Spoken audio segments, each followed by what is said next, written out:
দেৱঋষি নাৰদে উগুল থুগুল মনোভাৱত আসনাধিষ্ঠ হৈ থকা ভাগৱত ৰচক কৃষ্ণ দ্বৈপায়ন বেদব্যাসৰ সন্মুখত উপস্থিত হৈছে আৰু উপস্থিত হৈ ব্যাসক উপদেশ প্ৰদান কৰিছে। সেই ব্যাস তোমাৰ অসুখ আৰু অশান্তি হোৱাৰ মূল কাৰণ মই তোমাক কওঁ শুনা। ওৰা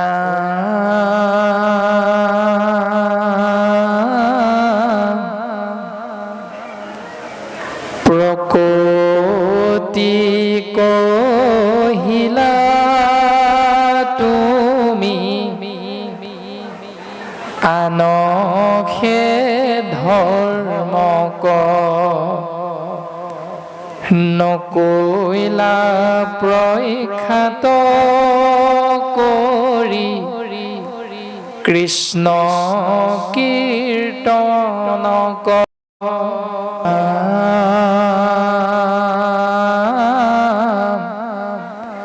সিজিল তোমাত ঋষি পৰম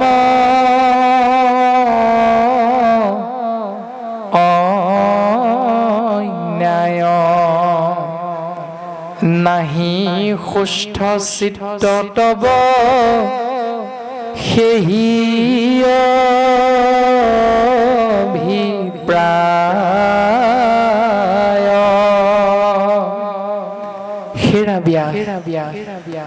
তুমি ৩৩ কোটি দেৱ দেৱতাৰ চৰণ সেৱা কৰিলেহে জীৱৰ মংগল হ'ব।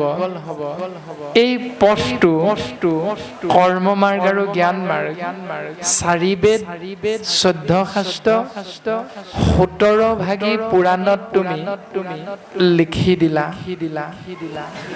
নকৈলা প্ৰখ্যাত কৰি কৃষ্ণ কীৰ্তন তুমি পোনে পোনে নকলা কৃষ্ণ নাম শ্ৰৱণ কীৰ্তন কৰিলে জীৱৰ পৰম মংগল সাধন হয়। সেইটোৱে হ'ল তোমাৰ পৰম অন্যায় হে ব্যাস, যাৰ বাবে তোমাৰ মন চিত্ত কায় আদি সুস্থ হৈ থকা নাই, কেৱল অসুস্থ হৈ আছে। গতিকে মই তোমাক তোমাৰ বেমাৰটোৰ ঔষধটো দিব বিচাৰিছো। তুমি শুনা ব্যাস, অ মোৰ উপদেশে কৰা ভাগৱত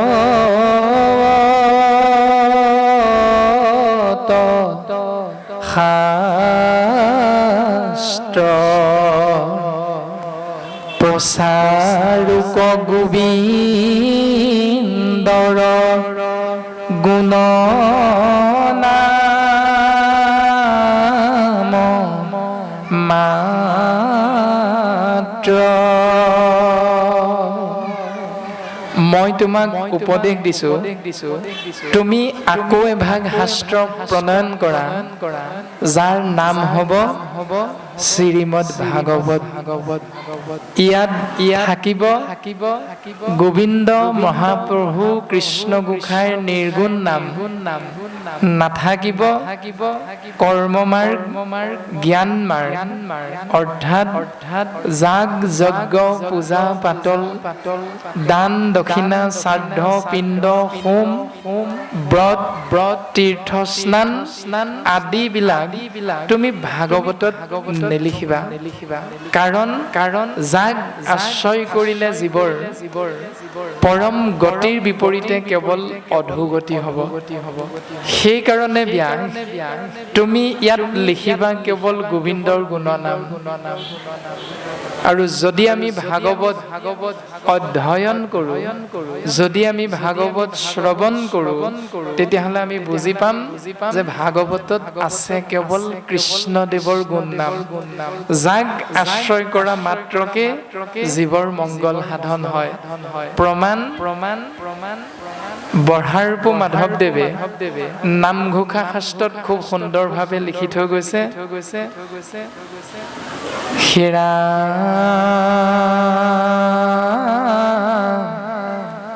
জ্ঞানে বা অজ্ঞানে মাধৱৰ নাম ফুৰে যিটো জনে সমৰি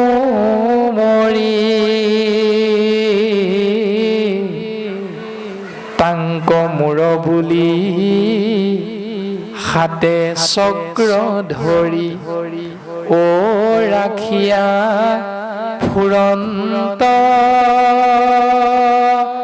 হৰি।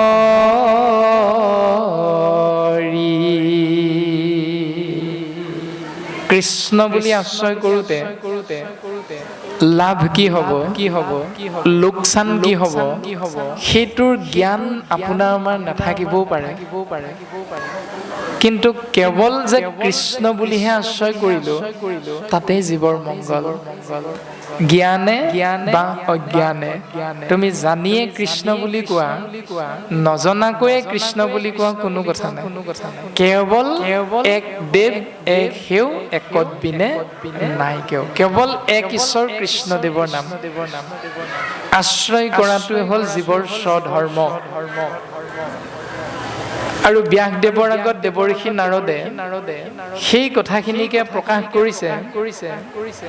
আৰু দ্বিতীয়তে প্ৰকাশ কৰিছে সেই ব্যাস তুমি মনত ৰাখিবা, ভকতি বিহীন জ্ঞান কৰ্ম সবে ব্যৰ্থ কহিলো স্বৰূপে বেদান্তৰ তত্ত্ব অৰ্থ। ব্যাস ভক্তিবিহীন জ্ঞান আৰু কৰ্ম জীৱৰে মংগল সাধন নকৰে। কেৱল ভক্তিৰ দ্বাৰাহে জীৱৰ পৰম মংগল সাধন হয়। সেইকাৰণে বেদ বেদান্তৰ মূল তত্ত্ব দৰ্শন হ'ল কেৱল ভক্তি। একাদশ স্কন্ধত উদ্ধৱ মহন্তই ভগৱন্ত পুৰুষক যেতিয়া পোনপটীয়াকে সুধিছিল, হে প্ৰভু কেহু বোলে বেদে কবৈ জ্ঞানত এখে গতি। কোনোৱে কৈছে বেদে হেনো জ্ঞানত গতি হয় বুলি প্ৰকাশ। আমি জানিব বিচৰা হৈছে যে হে প্ৰাণ বন্ধু মোক বুলিও বুজাই ঋষি সমস্তৰ কিয় একমতি নাই। ৬০,০০০ ঋষি মুনি বেদ অধ্যয়ন কৰিছে, মত এটা কিয় নহল? অসমখনত ইমান নামঘৰ আছে, কিন্তু প্ৰত্যেক ভাগ নামঘৰতে সপ্তখলপীয়া সিংহাসনৰ আমহি গৃহত কেৱল গুণমালাই প্ৰতিষ্ঠা কৰি থোৱা আছে, বেলেগ একো নাই। বাংময় মূৰ্তি ভাগৱতৰ ক্ষুদ্ৰ সংস্কৰণ মহাৰাজ নৰনাৰায়ণৰ ৰাজসভাত কৃপালু শ্ৰীমন্ত শংকৰদেৱ গুৰুজনাই হাতী মাৰি ভুৰুকাত ভৰোৱা সেই গুণমালাক বাংময় মূৰ্তি প্ৰতিষ্ঠা কৰা আছে। আৰু বিৰাট ভাগৱত শ্ৰীমদ ভাগৱত আজি পাঠ হৈ আছে প্ৰত্যেক নামঘৰে। কিন্তু সামাজিক দৰ্শনত পালন কৰা নীতি নিয়মবিলাক প্ৰত্যেকৰে বেলেগ। কিয় বেলেগ হ'ল? ভাগৱতটো একে ভাগকে পঢ়ি থকা হৈছে, মানুহটো একেখিনিয়ে, আমি একেখিনি মানুহে একেভাগী ভাগৱত পঢ়ি একে ভাগ গুণমালাকে আসনত প্ৰতিষ্ঠা কৰাৰ পাছত পালন কৰা নীতি নিয়মবিলাক কিয় বেলেগ? এটাইতো হ'ব লাগিছিল, নহল। কিয় নহল? এই প্ৰশ্নটো আপোনাৰ মোৰ কাৰণে আজি কৰিবলৈ এৰি থৈ যোৱা নাই। এইটো প্ৰশ্ন উদ্ধৱ মহন্তই আজিৰ পৰা যুগ হাজাৰ বছৰ আগতেই প্ৰশ্ন কৰি থৈ গৈছে। আমি মাত্ৰ প্ৰশ্নটোৰ উত্তৰটো বুজি লৈ সেইমতে চলিবলৈ চেষ্টা কৰিলে উত্তৰ হৈ যায়। নাখাওঁ ভাত খোৱালি, নধৌ গা ধোৱালি, নাখাওঁ ভাত খোৱালি, নিগিলো কি কৰ কৰ। দুজন বাপে ভাগৱত পঢ়ি আছে, মাইক্ৰফোনটোত সুন্দৰভাৱে শব্দ উচ্চাৰণ হৈ আছে, তাৰ পাছতো আমি কেৱল হাজাৰ হাজাৰ বন্তি জ্বলোৱাতে ব্যস্ত হৈ আছো। চাহ খোৱা, সিদ্ধ খোৱা, কথা পতা, শাক খোৱা, ভাত খোৱা। ভাগৱতত সুন্দৰভাৱে কৈছে, গ্ৰাম্য কথা কথনে মলিন হুৱে বাণী, তাকো শুদ্ধ কৰো কৃষ্ণ কথা ক বখানি। যদি শুদ্ধ মংগল ৰূপটো আপোনাক মোক প্ৰয়োজন, তেতিয়াহ'লে এটাই উত্তৰ, সেইটো হ'ল কেৱল কৃষ্ণস্তু ভগৱন্তৰ নাম।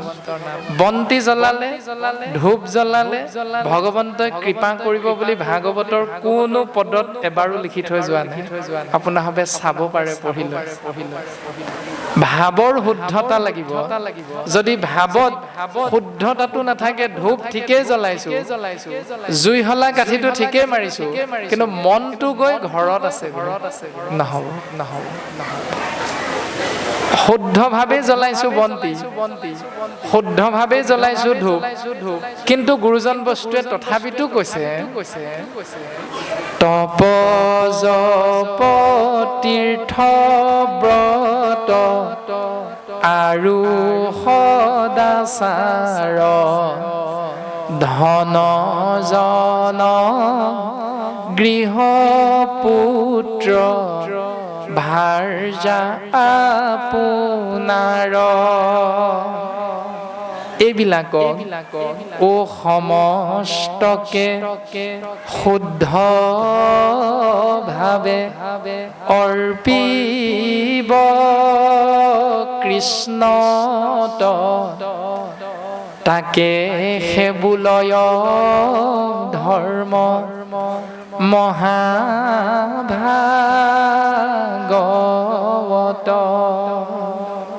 তাৰ নাম হ'ল মহাভাগৱত ধৰ্ম। এতিয়া শুদ্ধভাৱে অৰ্পণ কৰিছো নে নাই প্ৰমাণটো নিজে নিজে চাব পাৰো। নিশ্চয় আছে। কি পালন কৰিছিলো?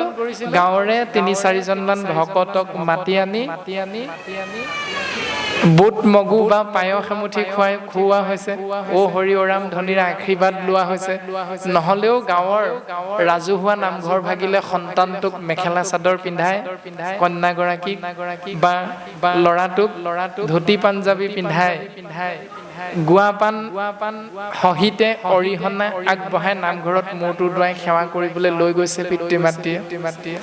এনেধৰণৰ কিবা এটা নহয় কিবা এটা নিয়ম আমি প্ৰত্যেকেই পালন কৰিছো। ঈশ্বৰৰ ওপৰত কিবা নহয় কিবা এটা বিশ্বাস আছে, সেইকাৰণেহে গৈছো। কিন্তু যিদিনা ফলাফলটো আহিব, ঈশ্বৰৰ কৃপাতে যে ভক্তৰ পৰম মংগল সাধন হৈছে, এইটো কিন্তু সেইদিনা কোনো বিশ্বাস নকৰে। কৰিবনে? নকৰে। যদি কৰিলেহেঁতেন ধন্যবাদটো 5টামান ব্ৰইলাৰক নিদিলেহেঁতেন। দিওঁ নে নিদিওঁ বাৰু? আমলৰীয়া হাঁহটো, ব্ৰইলাৰ, ছাগলী মাংস আদিবিলাক যি সমাজৰে নহওক, প্ৰত্যেক সমাজৰে পিতৃ মাতৃয়ে কিন্তু সেই নিয়মটোৱে পালন কৰে। যদি ধন্যবাদটো আশীৰ্বাদটো ঈশ্বৰৰ পৰা পোৱা হৈছিল সন্তানৰ বাবে, ধন্যবাদটো দিবলৈ ৰিজাল্টৰ দিনা ফলাফল ওলোৱাৰ লগে লগে নামঘৰলৈ কেইজন পিতৃ মাতৃ গলো? এজনো নগলো। তেতিয়াহ'লে জল পুষ্প ফল মূল খাদ্য দ্ৰব্য যত অন্ন আদি কৰি হবে অৰ্পিব কৃষ্ণত, হ'ল নে নহ'ল? নিশ্চয় নহ'ল। ভাগৱত ধৰ্ম পালন নকৰিলো, কিন্তু ভাগৱত 4দিনীয়া পাতিলো গাঁৱত, শুনিলো কাণেৰে, ঠিকে আছে। 4 দিন ব্ৰত পালন কৰিলো, বইল খালো, কিন্তু 5 নম্বৰ দিনা ৰক্ত ৰঞ্জিত আহাৰ গ্ৰহণ কৰিলো। অৰ্থাৎ আজিৰ পৰা ব্ৰতটো ভাঙিব পাৰিম আৰু। শাস্ত্ৰটো ক'তো কোৱা নাই। যি শুনিম, যি বুজিম, তাক পালন কৰিবলৈ আমি প্ৰত্যেকেই চেষ্টা কৰিব লাগিব। তেতিয়াহে ভাগৱত ধৰ্মৰ শুদ্ধ ৰূপটো দ্বাৰা এটি জীৱতত্বৰ পৰম মংগল সাধন হয়। এই দৰ্শন ভাগৱতৰ প্ৰত্যেক পদবন্ধে প্ৰকাশিত হৈছে। এই ৰামে যিটো বাইকে নাই নাম কৃষ্ণৰ চৰিত্ৰ, যিটো বাক্যত কৃষ্ণ নামটো নাই, ৰাতিপুৱা বিচনাৰ পৰা শুই উঠাৰ লগে লগে ৰাতি পুনৰ বিচনাত পৰা সময়খিনিলৈকে যিবিলাক বাক্য ইজনে সিজনে আমি আলোচনাৰ আওতালে আনো, সেই বাক্যবিলাকত যদি কৃষ্ণ নামটো যোগ হৈ থকা নাই, গুৰুজনাই কৈছে উচিষ্ট গৰ্তটো কৰি সিটো অপবিত্ৰ। সেই বাক্যটো উচিষ্ট মানে এৰেহা, গৰ্ত মানে গাঁত, অপবিত্ৰ মানে লেতেৰা, অৰ্থাৎ চোৱা পাতনিতকৈও লেতেৰা বুলি কৈছে। সেই বাক্য যিটো বাক্যত কৃষ্ণ নামটো নাই। এতিয়া আপুনি আমি নিজে ভাবি দিব লাগে, ৰাতিপুৱা আজি শুই উঠাৰ পৰা এতিয়া ৰাতি 8 বজা 8:30 বজালৈকে কৃষ্ণ নামটো বাক্যত কেইবাৰ যোগ কৰিলো। যদিহে ভাগৱতক আশ্ৰয় কৰিব বিচাৰো তেতিয়াহে, যদি ভাগৱতক নামানো তেতিয়া আমি কোনো এইবিলাক কথাৰ আলোচনা কৰাৰ কোনো প্ৰয়োজন নাই। গুৰুজন বস্তুৱে কৈছে সেই বাক্যৰ দ্বাৰা জগতৰ মংগল সাধন হয়। যিটো বাক্যে আছৈ গুণ নাম মাধৱৰ, সিটো বাক্যে হৰৈ পাপ জনসমূহৰ। যিটো বাক্যত কৃষ্ণ নামটো যোগ হৈ থাকে সেই বাক্যৰ দ্বাৰা জগতৰ মংগল হয়। ভাগৱতত যি কথা লিখিছে তাক আখৰে আখৰে পালন কৰিবলৈ চেষ্টা কৰা হয়। জ্ঞানী মনুষ্যৰ এহি মানে কৰ্ম। যদি আমি সমাজত ডাক্তৰ, ইঞ্জিনিয়াৰ, MA BA পাছ কৰা একোজন শিক্ষিত যুৱক যুৱতী, তেতিয়াহ'লে আমাৰো দৰ্শন শাস্ত্ৰসন্মতে হ'ব লাগিব। আৰু যদি নহয় তেতিয়াহ'লে ভকতিবিহীন জ্ঞান কৰ্ম হবে ব্যৰ্থ বুলি কৈছে। সেই জ্ঞানৰ পৰা কাৰো লাভ নহয়, সেই জ্ঞানৰ পৰা কাৰো লাভ নহয় যি জ্ঞানত ভক্তি অৰ্থাৎ কৃষ্ণ নামটো যোগ হৈ থকা নাই। আৰু দেৱঋষি নাৰদৰ দ্বাৰা ব্যাসক সেই উপদেশটোকে প্ৰদান কৰা হৈছে। সেই ব্যাস কালে কৰ্ম মিলাই বেক বিষয়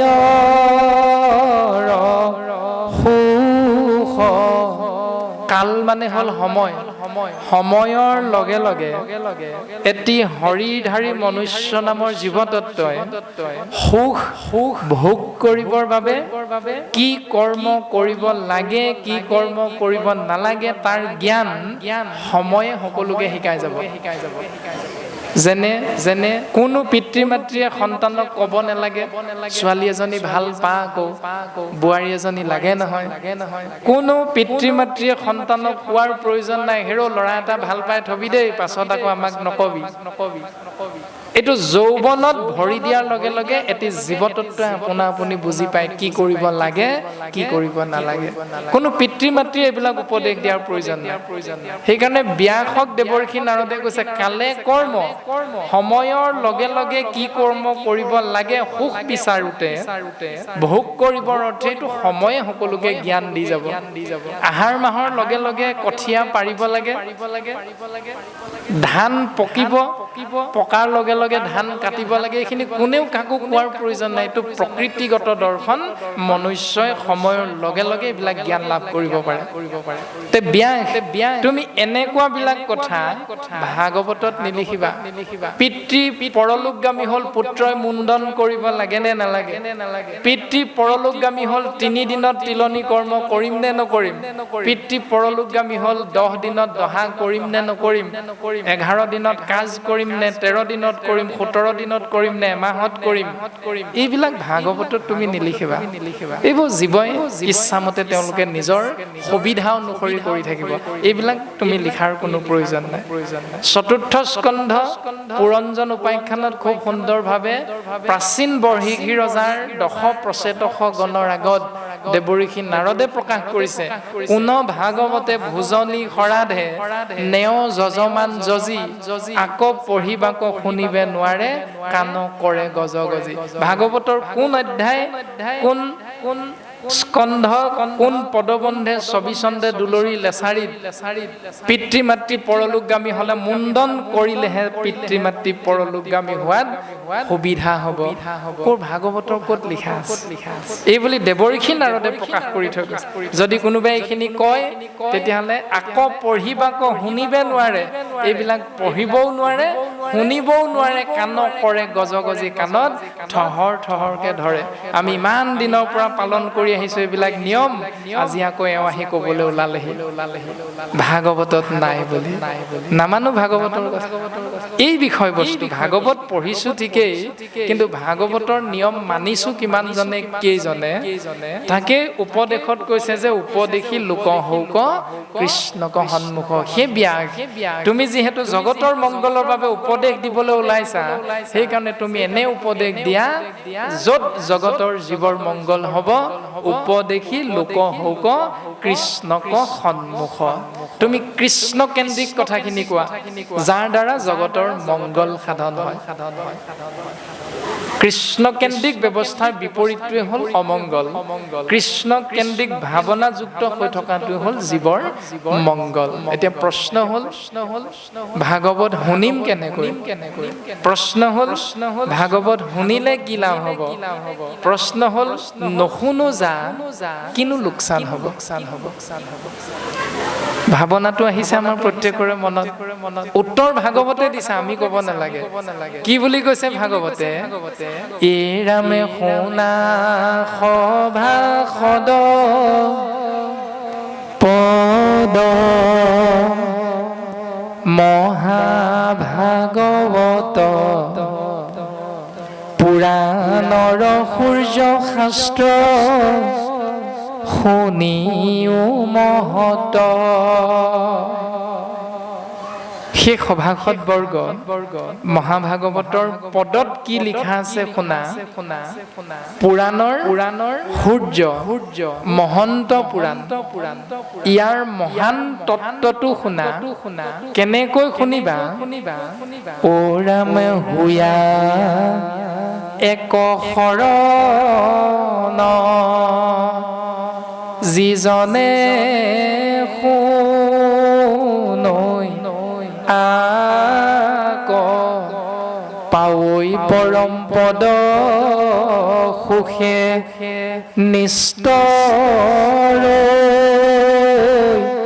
মায়াক হুয়া এক শৰণ যিজনে শুনৈ আক এক শৰণীয়া হৈ যিজনে ভাগৱত কথা শুনিব তেওঁৰ লাভ কি হ'ব হালৈক্য সাযুজ্য সাৰূপ্য সামীপ্য আৰু মোক্ষ এই 5 প্ৰকাৰ পৰম পদ লাভ হ'ব দ্বিতীয়তে লাভ হ'ব আত্যান্তিক সুখ তৃতীয়তে লাভ হ'ব নিস্তৰৈ মায়াক তেওঁ মায়াৰ পৰা পৰিত্ৰাণ পাব পাৰিব এতিয়া তিনিটা বস্তু আপোনাক মোক লাগে নে নালাগে সেইটো আপুনি আমি নিজেহে বুজি পাম যদি লাগে ভাগৱত শুনোতে শৰণীয়া হ'ব লাগিব